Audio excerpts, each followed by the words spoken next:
Ok, muy buenas tardes. Esta es la clase sobre la arquitectura secuencia-secuencia, que son muy utilizadas en procesamiento de lenguaje natural. Así que vamos a ver cómo se puede realizar este tipo de procesamiento de texto, que es fundamental para resolver algunas tareas, como por ejemplo traducción de máquina, Machine Translation, se llama eso. Entonces, nosotros nos habíamos quedado con la semana pasada, estábamos viendo Elmo, habíamos migrado también las arquitecturas de redes recurrentes, le habíamos cambiado la celda recurrente por una LSTM, y habíamos trabajado con las redes bidireccionales. Entonces, nos habíamos dado cuenta que las redes bidireccionales presentaban ventajas sobre las redes unidireccionales en el sentido de que ofrecen un contexto más rico, a la representación interna que tienen estas redes para poder resolver un problema, por ejemplo, de etiquetado. Entonces, las redes bidireccionales, por ejemplo, en este caso, esto está conectado como para poder, bueno, en realidad esto es como un codificador nomás, no está conectado como para hacer mucho todavía. Pero bueno, la idea es que en este caso lo que se está haciendo es generar la misma secuencia que está en la entrada se genera en la salida, ¿ya? Pero esto no es tan interesante como lo que vamos a ver después, pero supongan de que eso es lo que estamos haciendo, está mostrando la misma sentencia en la entrada, que es lo que está abajo, el X, y la salida, que es lo que está arriba, que es el Y. Entonces hay una parte que es de lectura en avance, forward, y otra que es de lectura en retroceso, backward, ¿ya? Y por ejemplo, cuando uno está codificando a través de la red recurrente bidireccional la palabra, no sé, a ver, vámonos con la palabra brown, por ejemplo, ¿ya? Que se ve el puntero, debiera verse, ¿sí? Sí se ve. Genial. Entonces, esta red que está aquí abajo es la red que va en forward, por eso aparece esa letrita que está ahí, ¿no es cierto? La F de forward. Y aquí, esta red que está arriba es la red que va en retroceso, backward, por eso aparece la B, o B larga también se le dice. Estas S que están acá, bueno, no se mareen con eso, pero en el fondo estas S son las H. ¿Ya? Después vamos a normalizar la notación, en el fondo a estandarizar la notación. ¿Ya? Pero estos son los vectores de estado. Entonces, lo importante acá es seguir el flujo. ¿Ya? El flujo, por ejemplo, es porque aquí dice X sub D y no dice D directamente. Porque lo que nosotros estamos usando acá es una representación de la palabra de, ¿ya? O una representación de la palabra brown, que puede ser preentrenada, opción 1, ya sea utilizando un modelo de embeddings estático. Y entonces ahí, por ejemplo, podemos ir a un lookup, hacer lookup sobre los vectores de Glove, por ejemplo, o sobre los vectores de fasttext, y sacamos un vector que representa la palabra brown. Entonces lo que nosotros inyectamos es un vector. Eso es lo primero que uno tiene que tener. Uno inyecta un vector que representa la palabra, no inserta la palabra. ¿eh? Bueno, lo que uno inserta. Entonces tiene dependencia de la representación que va a usar para el texto. Eso es lo primero que uno tendría que tener claro.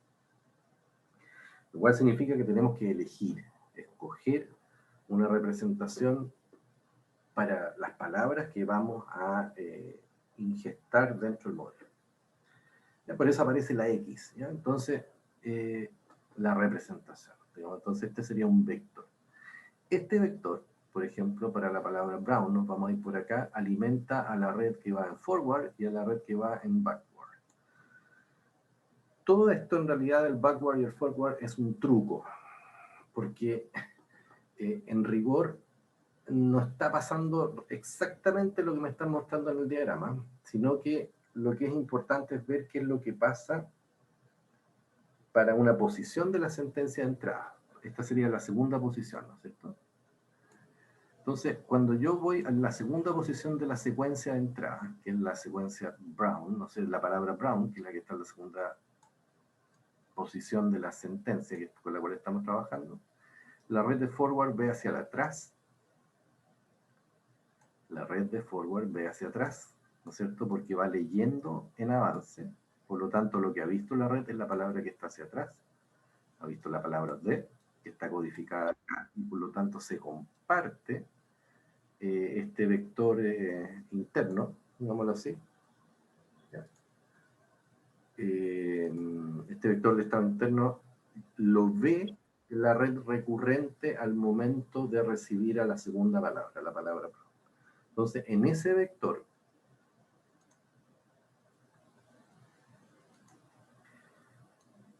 este debería decir H, ¿ya? Pero el monito está usando la palabra S, ¿ya? Pero el vector de estado, en el fondo, tiene codificada ya la primera palabra de la sentencia. Eso. Y listo. Entonces, ¿qué es lo que recibe? Recibe el embedding de la segunda palabra y el vector. Así que si yo lo mirara hasta ahí, esto sería una recurrente convencional, ¿ya? Clásica. Pero para ensamblarla, porque recuerden que es bidireccional, entonces esa palabra alimenta a la red recurrente que va en retroceso. ¿Qué es lo que ve en la segunda posición la red de retroceso?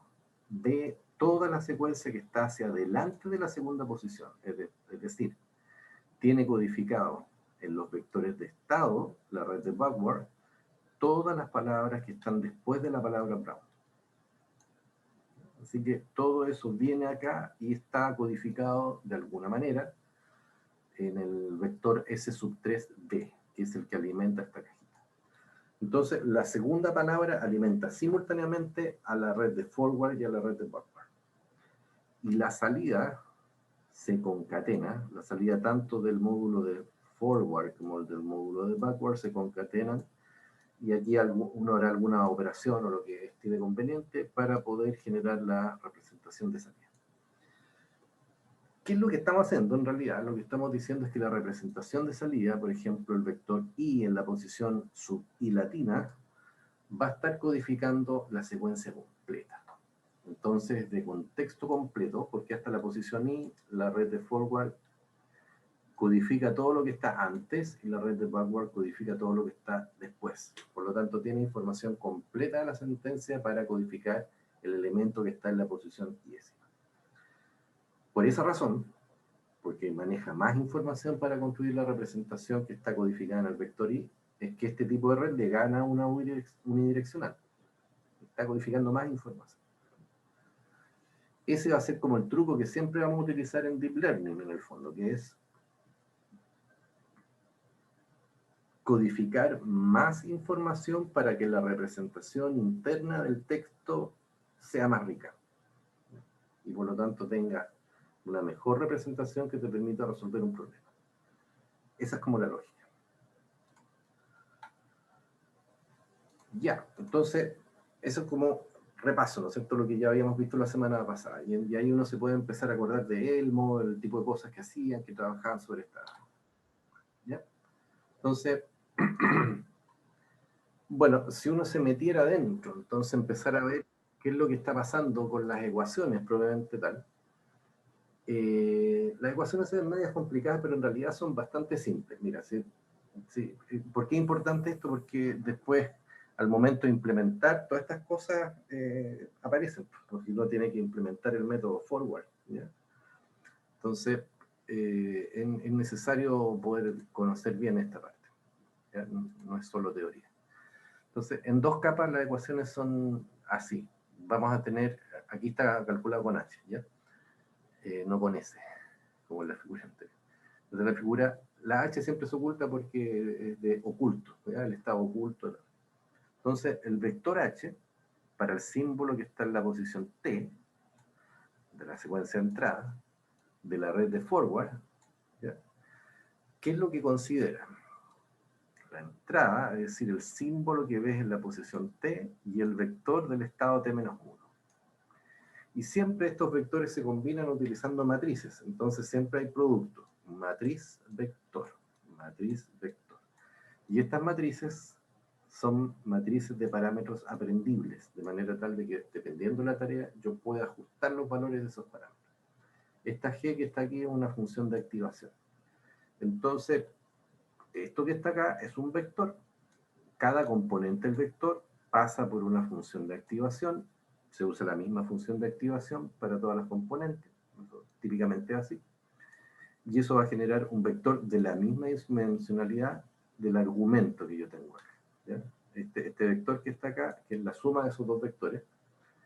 Recuerden, matriz vector me da vector, más matriz vector me da otro vector, entonces la suma de los dos me da un vector de un determinado largo, lo paso por la función de activación y eso me da el vector de estado, h, que es del mismo largo del vector que corresponde a la suma de las dos cosas, y esa suma corresponde al producto de la matriz multiplicado por el vector, ya sea de la codificación de la entrada o bien del estado anterior.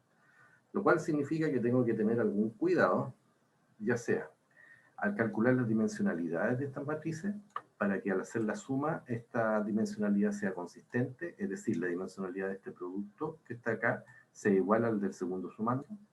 Y eso se puede hacer diseñando las dimensionalidades de las matrices W y U, de manera tal de que el resultado del producto aquí coincida con el de acá, y entonces la suma se puede hacer.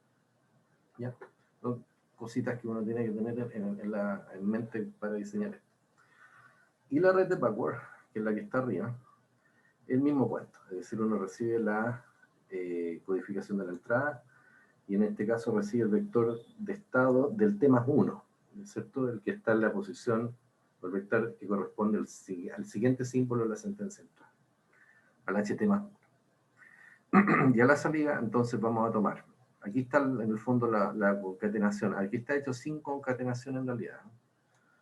Sino que está hecho de la siguiente forma. Tomo el vector de forward, el vector de estado de la forward y el vector de estado de la backward para la posición T. Se multiplica por una matriz de parámetros V, ya sea para forward y backward, cada una de ellas tiene su matriz, se suma, se pasa por la función de activación y eso me da el vector de salida. Los W, las U y las Vs son matrices de parámetros aprendibles, ajustables según el tipo de tarea. Si yo quiero hacer stacking y entonces tener L capas, la lógica es exactamente la misma, solamente que en lugar de en la capa iésima ver el símbolo, el X, lo que voy a ver es el vector de estado de la capa anterior. ¿Ya? Así que es la misma historia. ¿Ya? Es decir, yo aquí veo, para calcular en la capa iésima, ese paréntesis cuadradito de capa iésima, de forward, voy a tomar el vector de la capa I-1, de la que está abajo en el stack, de forward, en la posición T, y el de backward, y el de la posición T-1, pero en la capa I. ¿Ya? Entonces, estoy tomando los dos vectores que vienen de abajo, de la capa que está inmediatamente abajo, y además estoy tomando el vector de estado de la posición anterior de la capa I. ¿Ya? Por eso aparecen tres sumandos acá. Pero en la misma historia si se fijan. ¿Ya? Porque en el fondo ahora la entrada no es el X, sino que la entrada es el H de forward y es el H de backward, de la capa anterior, para la posición T, Ya lo mismo para el backward y al final la salida se comporta igual. Ya tomo el H en la capa L. Siempre, bueno, no siempre, pero generalmente lo que se hace al hacer stacking en redes bidireccionales es que se toma el vector de estado de la capa más alta, de la capa L en este caso. Y ese vector de estado, el de forward y el de backward, se combinan usando en este caso los parámetros U, que pasan por la función de activación, y me da la salida para la posición T. Esta manera de procesar texto ha mostrado buenos resultados, por ejemplo, en Opinion Mining, como se puede ver ahí en esa referencia. ¿Ya? Es una buena manera de codificar texto, de codificar sentencias. ¿Duda hasta ahí? No. ¿No? ¿Todo claro? Ya, entonces uno podría pensar, ok, tienes entonces la bidireccional, si uno hace stacking, entonces voy a tener 3 capas de bidireccionales, más o menos tendría lo que aparece acá. Uno podría entonces preocuparse un poquito más del encoder, entonces decir ya, cuando yo haga encoding del símbolo de entrada, entonces me podría preocupar de que ese encoding, por ejemplo, sea con char engrams, ¿ya? Para, a ver, pregunta. ¿Cuál es la ventaja que tiene el trabajar con char engrams en lugar de trabajar con vectores de palabras estáticos? ¿Qué creen? Hay más robustez ante palabras fuera del vocabulario. Así es, Diego, exactamente. Al trabajar con char engrams, como yo lo que estoy trabajando es con representación a niveles de caracteres, para representar una palabra lo que tengo que hacer es componer, ¿ya? Entonces se puede hacer una composición y eso me resuelve el tema de palabras que están fuera del vocabulario. Ahora,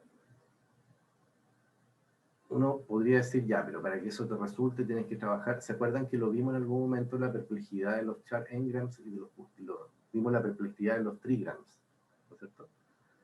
Cuando veíamos perplejidad, hace como un mes ya, ¿no es cierto? Teníamos unigrama, bigrama, trigrama, ¿ya? Y nos daba de que el trigrama estaba súper bien, ¿no? En el caso de los engrams, algo nos mostró ahí Fasttext, ¿no es cierto?, que trabaja con char engrams. Y nos decían, ya, tienes que usar un n como de 4, 5. ¿Se acuerdan de eso, no es cierto? Fasttext, que ellos lo hicieron empírico. Entonces dijeron, ya, si yo varío el n de un char engram para la codificación de Fasttext, ¿cuál es el que genera mejor resultado en función de alguna tarea específica? Y para las distintas tareas en las cuales se evaluaron, generalmente me daba un n cercano a 5, entre 4 y 5. O sea, un 5 char engram, un char pentagram, se dice, no sé. ¿Se acuerdan de eso, cierto? Ya. Este mono que está acá me está mostrando que estoy trabajando con ungrams. Ungrams. ¿Por qué creen que es buena idea en este contexto trabajar con ungrams y no con pentagrams, por ejemplo, como nos sugiere Fasttext? ¿Dónde está la diferencia en realidad? ¿Qué es lo que están haciendo diferente? Miren bien el encoder. Miren ahí. ¿Qué es lo que es distinto? ¿Por qué está trabajando por símbolo y no por, si decidieron trabajar con char engrams, por qué no trabajaron con 5, con pentagrams, como lo hizo Fasttext? ¿Dónde está el truco, digamos, acá? ¿Qué es lo que están haciendo distinto?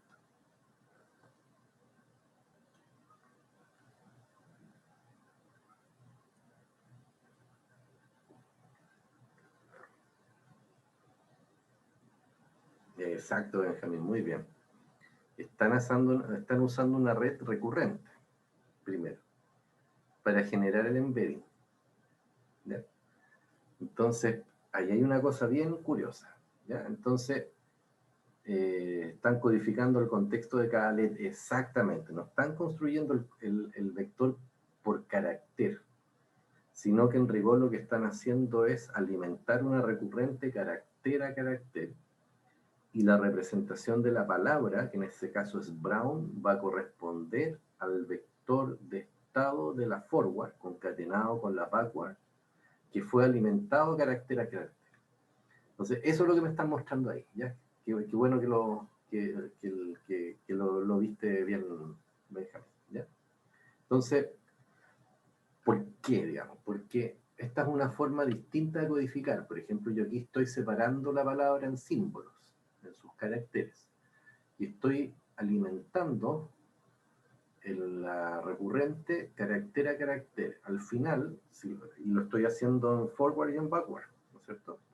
Lo estoy haciendo aquí, en forward y en backward. Si se fijan, aquí abajo están medias chicas las letras, pero este es el símbolo de inicio. Símbolo de inicio. Aquí va, las letras de Brown, ¿no es cierto? B, R, O, W, N y fin. Y aquí lo mismo, pero al revés. B, R, O, W, N. Entonces, están construyendo la codificación de la palabra Brown usando char ungrams, pasando los char ungrams por una recurrente y utilizando la concatenación de los vectores de estado como embedding de la palabra. Eso es lo que están haciendo, ¿ya? ¿Por qué es buena idea? Bueno, ya lo dijeron en realidad. Es buena idea por el palabra fuera del vocabulario, porque es una manera sencilla de trabajar con una codificación que no depende de vectores estáticos. Es decir, no necesito el modelo preentrenado y por lo tanto me evito el problema de la palabra fuera del vocabulario. Simplemente alimento carácter a carácter para que me genere los embeddings de las palabras que aparezcan en el dataset que voy a utilizar. Así que muy buena idea hacerlo así. Esto funciona bien. ¿Dónde se usa? Por ejemplo, aquí tenemos 3 capas bidireccionales en un stacking de redes bidireccionales para hacer post-tagging. Entonces recuerden que esta arquitectura siempre se usa para etiquetado de secuencias, ¿ya? Etiquetado de secuencias, ¿por qué? Porque por cada posición tengo una salida. Por cada posición tengo una salida y por lo tanto puedo generar una secuencia de salidas. Por eso se trabaja para clasificación de secuencias. Ya, así que el típico problema de clasificación de secuencia es post-tagging. Funciona muy bien. Otro uso que podríamos dar en este caso a la recurrente unidireccional, vamos a usar una recurrente forward, ¿ya? Es hacer transducción. Transducción significa que yo tomo la palabra generada, supongan que la estamos entrenando como si fuera un modelo de lenguaje, ¿ya? Entonces, ¿qué es lo que es modelo de lenguaje? Next Word Prediction, ¿no es cierto? NWP, esa es la tarea del modelo de lenguaje. Le pido que haga el pronóstico, o en realidad que haga la predicción sobre la siguiente palabra más probable. Entonces, para hacer transducción, lo que hacemos es, transducción en el fondo es una técnica de generación automática de texto. Para hacer transducción lo que hago es tomar la palabra generada y conectarla a la entrada de del siguiente step. Entonces, en ese caso, por ejemplo, si yo tomo la salida generada acá, la palabra de, la paso a la entrada. Y esa entrada va a pasar por la recurrente y me va a generar la siguiente palabra más probable. Si yo hiciera esto con la recurrente, supongan que una recurrente, después lo vamos a mejorar con una LSTM o una group, ¿ya? Pero por el momento una recurrente para no sofisticar mucho el análisis. Lo que estoy en el fondo es generando texto de manera automática. Porque todo lo que va a la salida es generación de texto automático. Y la generación obedece al principio de máxima verosimilitud. Es decir, siempre generando la palabra más frecuente, la palabra más probable, según un modelo de lenguaje que yo ajuste. Eso sería transducción, un mecanismo de generación. Voy a mostrarles las ecuaciones. Es decir, lo que tenemos es que, ojo, es generación unidireccional, ¿ya? Porque al generar bidireccional es un poquito más enredado el mecanismo de transducción, ¿no es cierto? Entonces es mucho más fácil entender el mecanismo de transducción unidireccional, porque yo tomo el símbolo anterior y lo considero como la entrada del siguiente step, ¿ya? Entonces siempre hago eso, tomo el símbolo anterior y lo considero como la entrada del siguiente step. Eso es transducción unidireccional. Entonces, unidireccional, a diferencia de lo que estábamos viendo recién, que era bidireccional, unidireccional. Entonces, aquí hay una generación condicional de texto que está condicionada ¿a qué? A los símbolos que la red ha mirado hacia atrás. Entonces, es una red de forward, por lo tanto, lo que genera en la posición J+1 está condicionado a lo que la red generó en la posición, hasta la posición J. ¿Sí? Y en realidad está condicionado a todo lo que pasó hacia atrás, porque el J está condicionado al J-1, etc., hasta que llegamos al primer símbolo de la sentencia. Entonces, lo que hacemos en generación condicional, en el fondo, es hacer una estimación de la probabilidad de que el símbolo J+1 sea igual a K, condicionado a la sentencia completa, hacia atrás, ¿sí? De la posición 1 a la J. Y ese gorrito que aparece ahí es porque esa sentencia no son datos, sino que son, o sea, en rigor son datos, pero son datos sintéticos, son generados por la misma red, por eso es generativo, ¿ya? Eso, ¿ya? Entonces, ¿Qué es lo que hace el transductor? En el fondo el transductor lo que está haciendo es tomar la recurrente, aplicarle a la recurrente los símbolos que van desde el 1 al j, y a eso pasarlo por la función de activación, y eso me genera la probabilidad de que el j más 1 sea igual al k.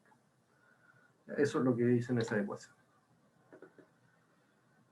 Vamos a hacerle algo a esa generación que lo va a hacer mucho más interesante, ¿ya? Porque para romper un poco este principio de la verosimilitud, en donde yo tendría un modelo generativo con muy poca diversidad, porque siempre me generaría las sentencias con más probables, ¿no es cierto?, las más verosímiles. Entonces hay un problema, ¿se fijan? Hay un problema de diversidad generativa.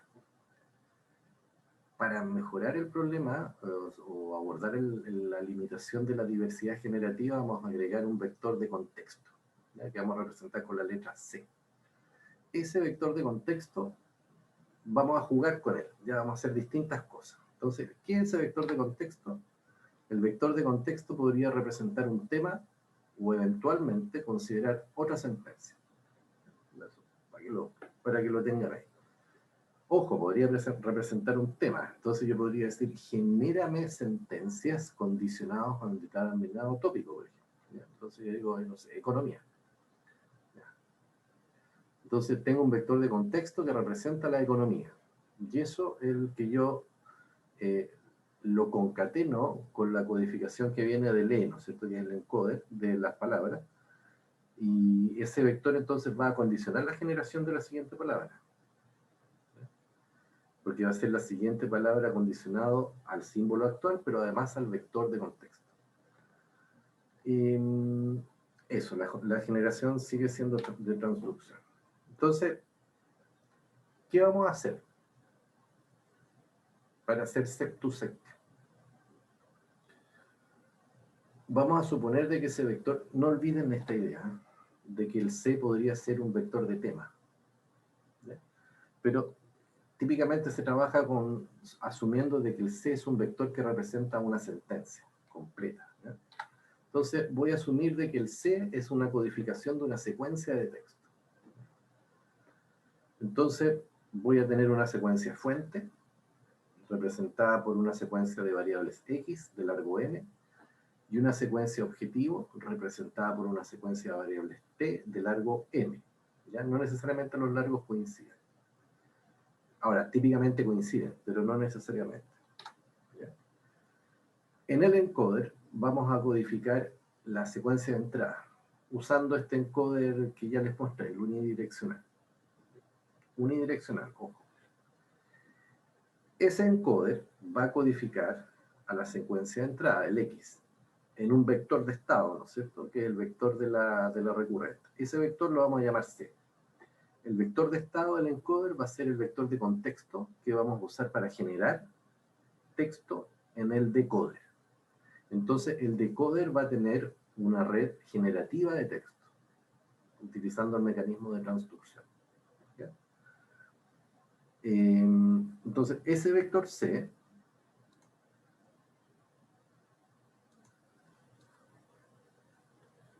lo vamos a colocar acá. ¿Cuál es la idea? La idea es que en el decoder yo voy a estar mirando la secuencia de salida, la secuencia objetivo, y haciendo una generación transductiva, ¿ya? La misma que les acabo de mencionar. El símbolo J se considera como entrada del step J más 1, ¿ya? Y así se va generando esa generación transductiva, ¿ya? Entonces eso es lo que está pasando en el fondo en el decodificador, en el decoder, ¿ya? Entonces, además de mostrar de la generación transductiva, le vamos a mostrar la codificación de la sentencia que le mostramos al codificador, al encoder, ¿ya? Que va a ser el vector C. Eso básicamente. Entonces hay un vector V sub i o V sub i que considera a la codificación o a los símbolos generados hasta la posición i y al vector de contexto. Este símbolo significa concatenación en el fondo. Estamos considerando ambas entradas simultáneamente. Y eso, entonces el símbolo que se genera considera simultáneamente la secuencia generada por el decodificador en modo transductivo y el vector de contexto generado por el encoder. Hasta ahí. ¿Tienen alguna duda?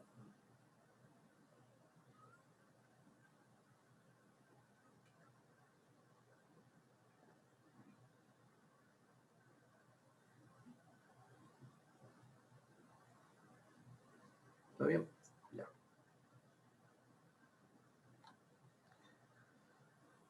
¿Qué está pasando entonces? Está pasando que nosotros estamos codificando la secuencia de entrada y eso está generando un vector de estado en la posición donde termina la secuencia de entrada. Recuerden que tenía largo n. Por eso por eso no necesariamente coinciden en largo, ¿ya? Porque el decodificador, que es el que está acá arriba, podría tener un largo superior perfectamente. En este caso coincidió porque eran 5, pero no necesariamente va a coincidir. ¿Ya? Pueden ser de largos distintos. Y eso es muy importante porque lo vamos a usar para traducción. Entonces tenemos una secuencia codificada en el encoder. Esta secuencia codificada se usa como vector de contexto en cada uno de los time steps del decoder, que está operando como transducción, en modo transductivo, para generar una secuencia de salida. ¿Qué le estamos mostrando? Estamos mostrando una sentencia que es distinta, ojo con esto, una sentencia que es distinta a la sentencia de entrada. Sentencia salida, sentencia entrada. Y la generación de la sentencia salida, al momento de generar, está viendo la codificación de la sentencia de entrada. Esa arquitectura es la arquitectura sec-to-sec, ¿ya? La más genérica, la arquitectura genérica secuencia a secuencia. Porque están mostrando en la entrada una secuencia y están generando la salida de una secuencia. Entonces yo le podría decir, bueno, esta secuencia que está acá, yo se la podría mostrar. Pues esto podría ser dato. No necesariamente podría ser dato sintético, sino que yo le podría decir, cuando me muestres esta secuencia de entrada, que va a generar este vector de contexto, yo quiero que me generes acá esta sentencia. Entonces yo lo podría mostrar como dato, ¿ya? Como ejemplo de entrenamiento.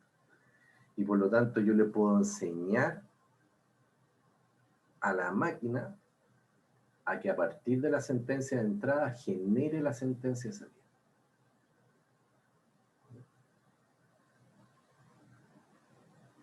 En modo transductivo, ¿ya? Pero yo le puedo decir, colócame, o sea, genérame esta palabra. Si no me generas esta palabra, no penalizo, ¿ya? Entonces le aplico backpropagation, bueno, en este caso backpropagation through time, ¿no es cierto? Porque son redes secuenciales. ¿Cómo se hace eso entonces? Voy a tener una función de pérdida en la salida. Sentencia de sentencia. Entonces, en rigor, esto es como un modelo de lenguaje parecido, ¿no es cierto? Solamente que voy generando palabras por posición en la salida. Entonces, esa sentencia en la salida podría estar fija, podrían pertenecer a ejemplos de entrenamiento. Y yo podría entonces calcular pérdida. Es decir, pronosticar y calcular la pérdida. Propagar ese error. Ajustar los parámetros según la regla de ajuste de gradientes, y además podría propagar los gradientes al codificador. Entonces, yo podría ajustar los parámetros del codificador y del decodificador.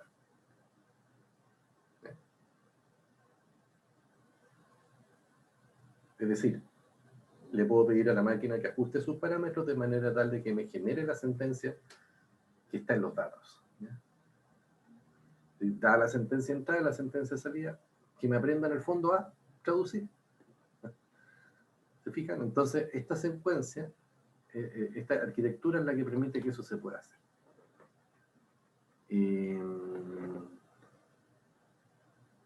Denme un segundo.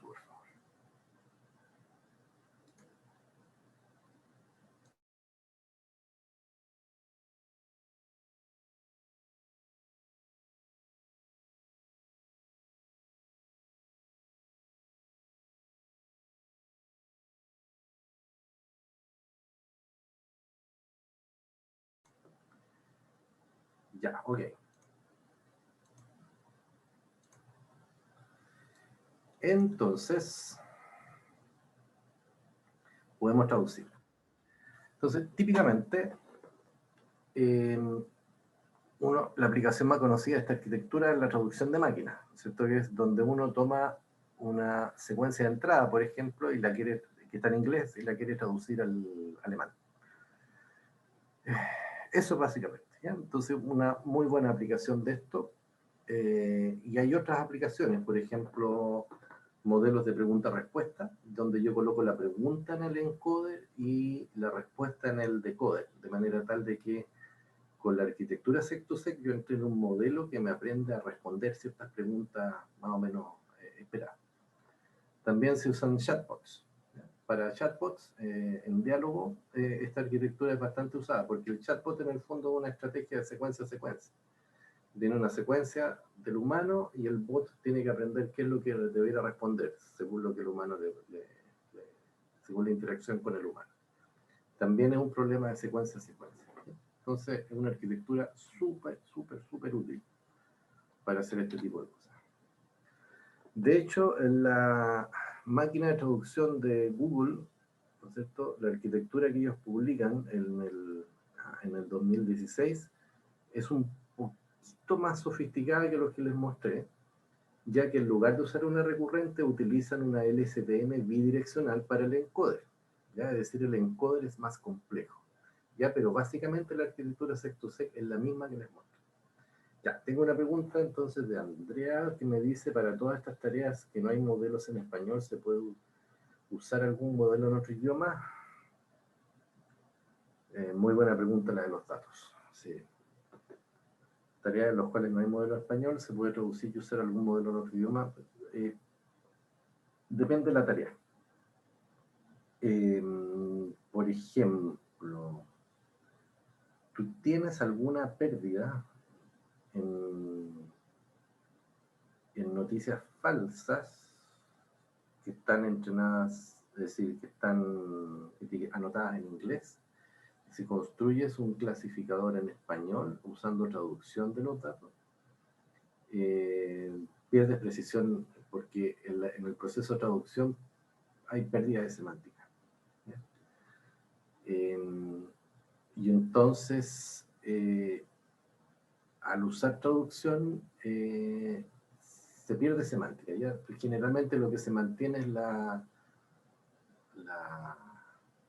sintáctica, es decir, se respeta la estructura sintáctica de la sentencia, pero eventualmente, por la falta de contexto que tiene la máquina, podría perder algo de semántica. Y eso haría de que al traducir siempre tengas un deterioro en el desempeño. Ahora, traducción se usa mucho para aumento de datos. Por ejemplo, si tú tienes una clase minoritaria, por ejemplo en español, ¿ya?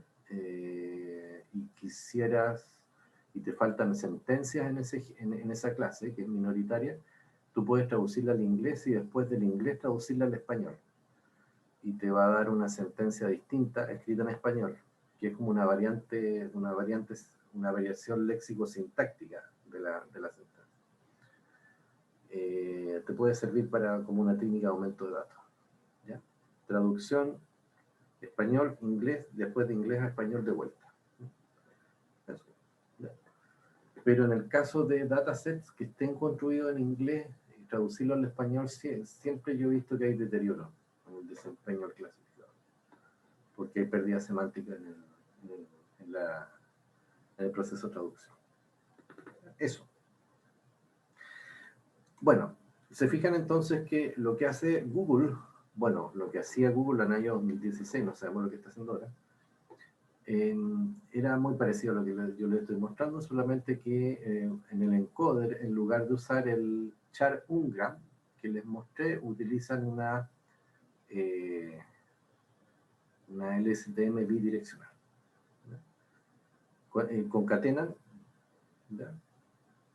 Forward, backward, y eso va a una LSTM unidireccional. Entonces al final, aquí arriba tienen el vector C, que es el vector de contexto que va para arriba. Ya. Yo creo que hasta aquí es sencillo de entender, pero Fíjense en lo siguiente. La sentencia se puede ir desplazando.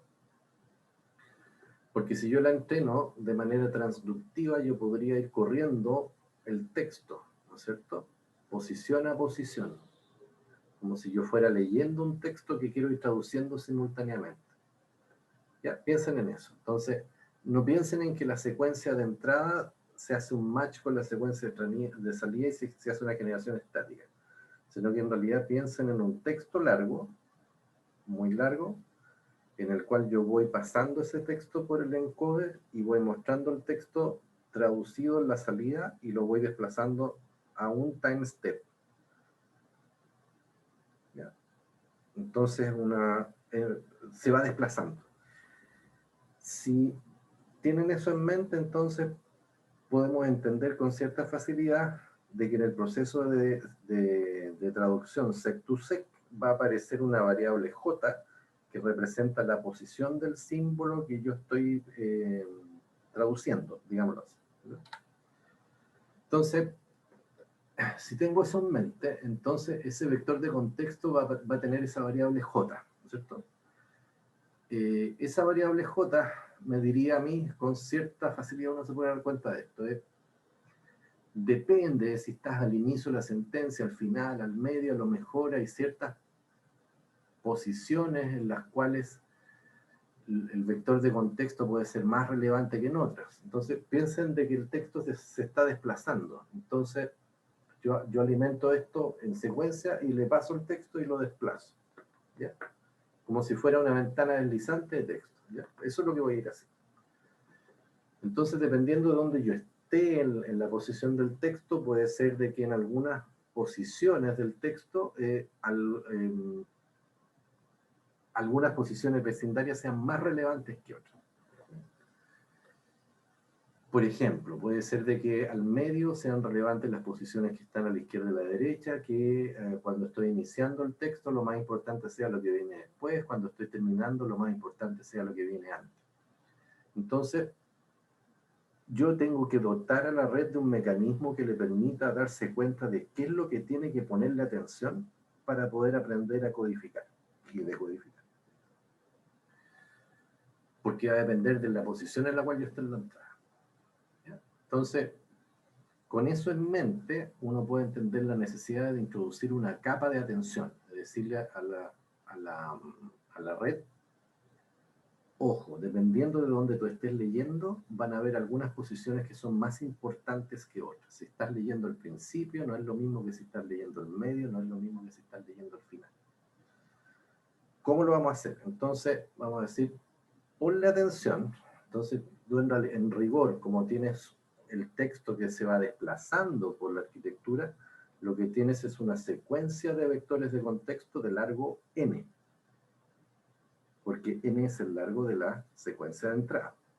Entonces, para cada posición que yo voy codificando, voy a tener el encoder va a generar un vector de contexto. ¿Ya?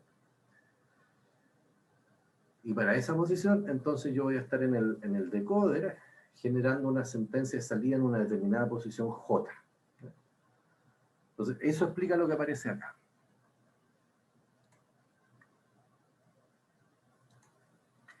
Tengo una secuencia de vectores de contexto que dependen de la entrada y tengo una secuencia de símbolos que estoy generando en el decoder hasta la posición J, que es la que estoy en el time step actual.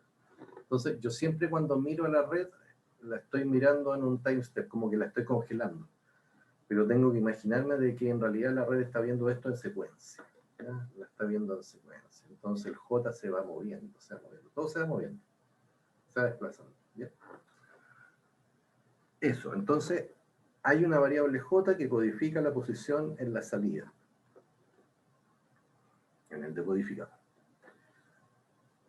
Para que la red tenga un mecanismo que le permita aprender a cuáles posiciones en realidad le debe prestar atención en relación con el codificador, yo lo voy a dotar de un mecanismo de atención. Ese mecanismo de atención lo que va a hacer es ajustar unos parámetros alfa para la posición J, que me van a decir en la posición J a cuál de los vectores de contexto del encoder, yo le tengo que prestar más atención al que calculaste para la posición 1, 2, 3, 4, 5, 10. ¿Se fijan? Si yo estoy traduciendo, por ejemplo, el inicio de una sentencia, lo más natural es que los vectores de contexto más importantes sean los del inicio de la secuencia de entrada. El igual 1, el 2 y el 3.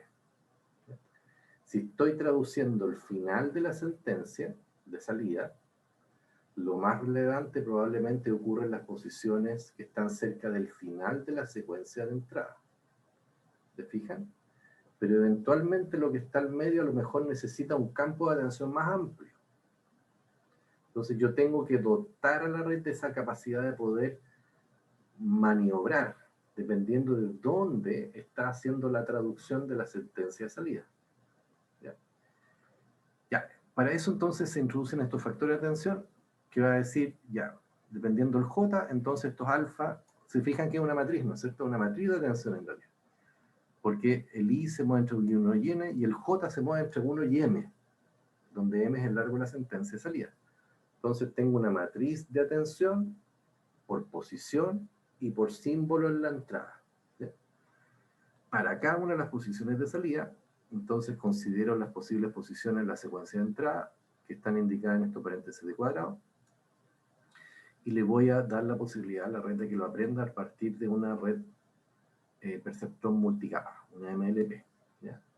Multicapa perceptrón multicapa. Esa red perceptrón multicapa es una red que la vamos a llamar la capa de atención, que lo que va a hacer es considerar el vector de estado, ojo, del decodificador, y el vector de contexto del codificador, del encoder, para aprender a alinear en el fondo lo que yo estoy codificando en la salida con lo que ya codifiqué en la entrada. Entonces hay como una tarea de alinear, ¿ya? Entonces en la medida que esté mejor alineado lo que ya tengo codificado en el decoder y con los vectores que están en el contexto, el HJ y el CI van a estar más alineados y eso va a generar un vector de atención mayor, ¿sí?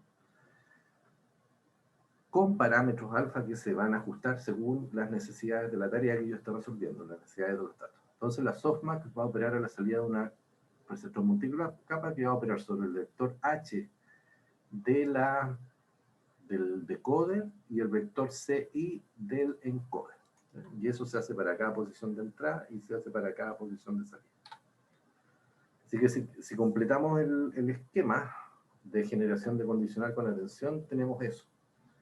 Que el decoder lo que está aprendiendo es a generar el símbolo de la posición J más 1, considerando los símbolos hasta la posición J, generados de manera sintética, pero considerando además la sentencia de entrada.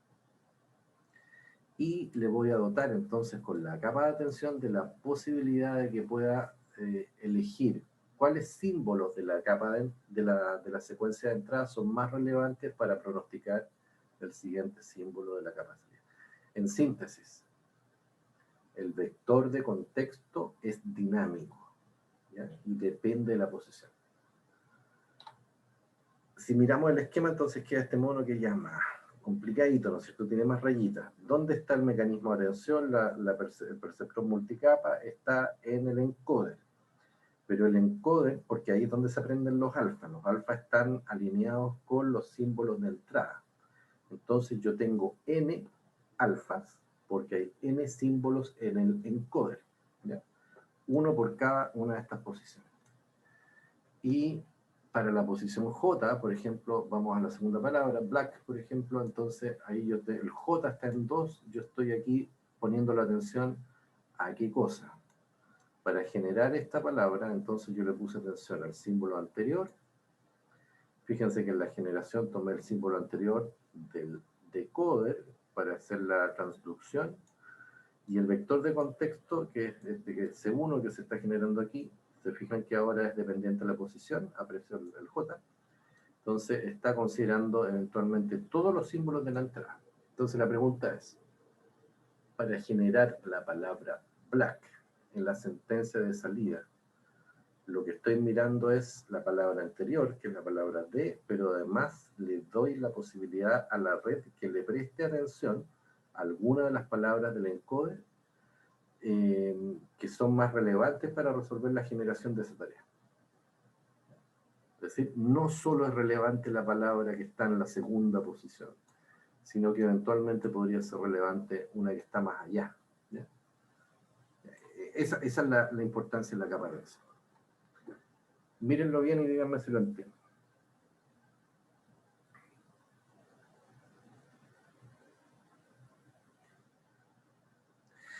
Se fijan, ¿cierto? Porque si yo no tengo la capa de atención, en el fondo lo que estoy diciéndole a la red es que solamente tiene que considerar el símbolo que está en la misma posición de entrada con la de salida. Entonces como que estoy forzando a que estén alineados.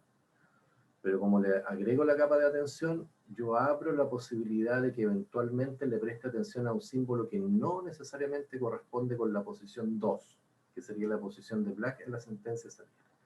Sebastián Campos me dice, el C sub I siempre será de todas las palabras de entrada, calcular la atención. Sí, se calcula sobre la secuencia completa, pero fíjate de que son los alfas los que van cambiando. Entonces, eventualmente un alfa chico me está diciendo esa posición no es relevante. Es decir, ese símbolo en la entrada no es relevante para esa posición. Entonces, lo que a lo mejor es un poquito más difícil darse cuenta, pero estás moviendo el I y el J, ¿no es cierto? El I el que está en la secuencia de entrada y el J el que está en la secuencia de salida. Entonces tiene una matriz de alfas. ¿Ya? Entonces, dependiendo de la posición en la cual estás en la salida, ¿sí? En la segunda posición, le estás dando la posibilidad a la red que diga, ya, cuando está en la segunda posición, presta la atención a la posición 1, 2 y 3, por ejemplo. ¿Ya? Más o menos esa es como la lógica. Pero si está en la última posición, en la posición M, presta la atención a en la entrada a los símbolos N, N-1, N-2, N-3. Y tú le dices, no se lo dice a la arquitectura, sino que le dice a la red, y apréndeme tú. Dime tú, que para resolver el problema, ¿a quién le tienes que prestar atención? ¿Te fijas? Eso es lo bonito, ¿ya? Que es la red la que va a aprender a quién le tiene que prestar atención.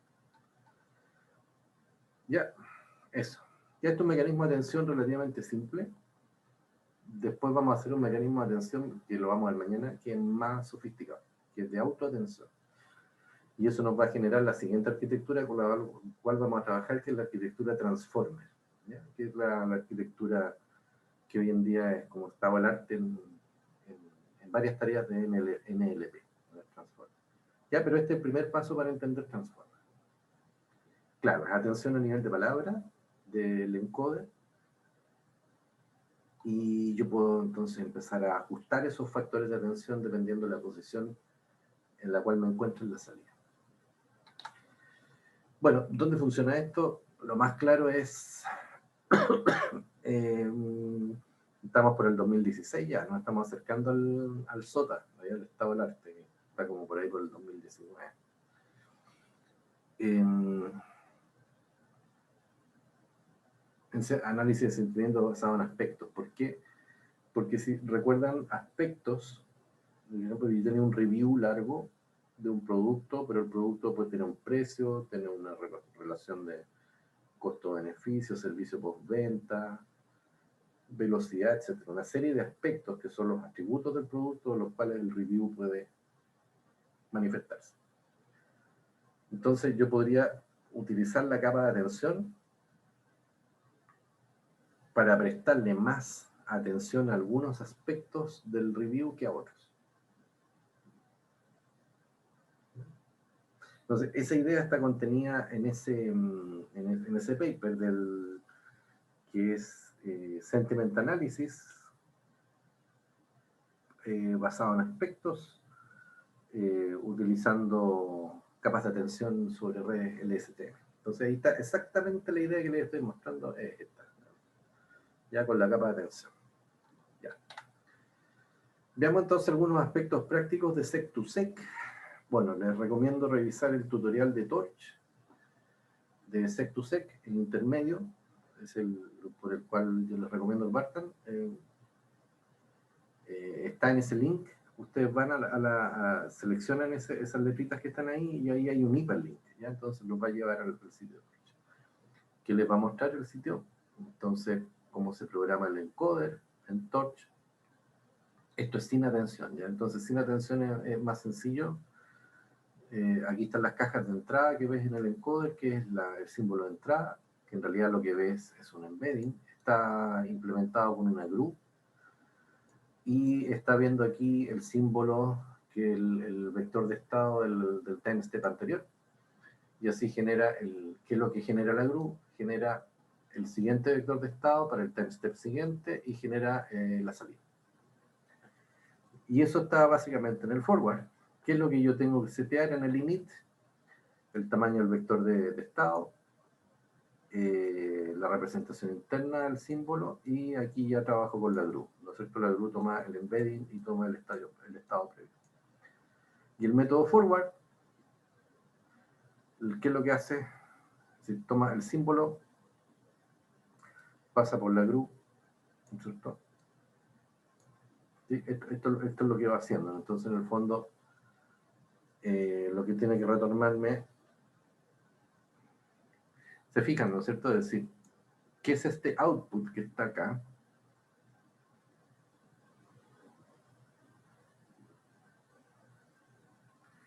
Este output es el input del time step anterior. Entonces, que va a tomar eso que está ahí y va a tomar el hidden, ¿no es cierto? Entonces, ahí está el encoder donde estamos haciendo donde estamos tomando en el fondo el vector de estado anterior, ¿no es cierto? Entonces, aquí voy a tener la entrada, voy a tomar el vector de estado del time step anterior, la entrada la codifico, la paso por la GRU junto con el vector de estado del time step anterior, y ahí genero la salida y el vector de estado del time step siguiente. ¿Ya? Eso. En el decoder hay que tener algo más de cuidado porque hay que hacer la generación transductiva. Entonces, uno toma la entrada, la codifica también.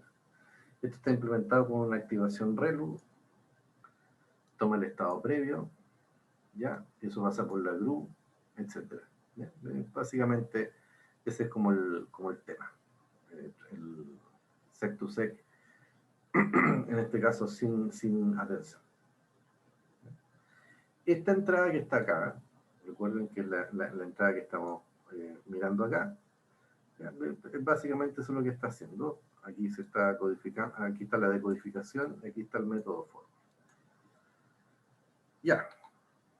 Si uno lo hace un poquito más complicado, con sec to sec con atención, entonces el diagrama se complica un poquito más, porque voy a tener que tomar el vector de contexto, ¿se fijan? Este que estaba acá era sin vector de contexto. Entonces es un sec to sec puro. Ahora, si yo le pongo vector de contexto y además le pongo atención, las cosas se complican, ¿ya? Pero tampoco es tan complicado.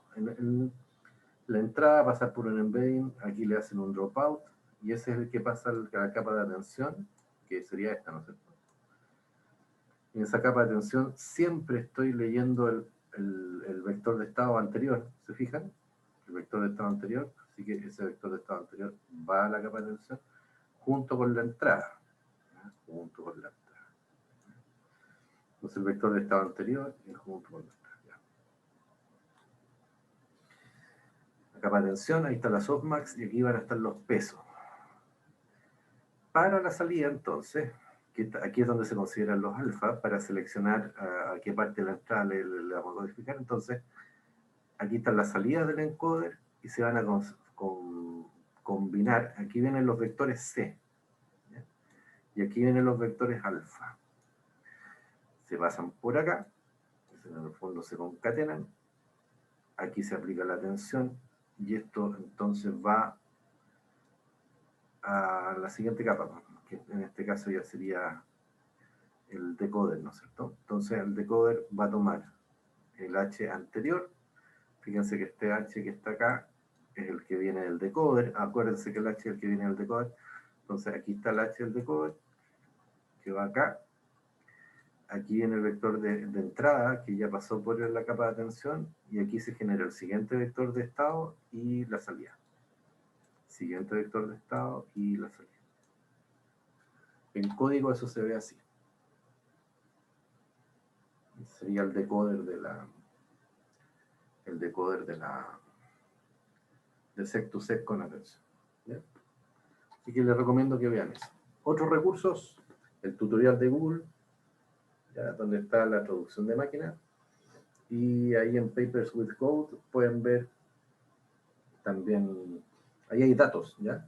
Dataset para poder entrenar este tipo de arquitecturas. Eso. No sé si tienen dudas.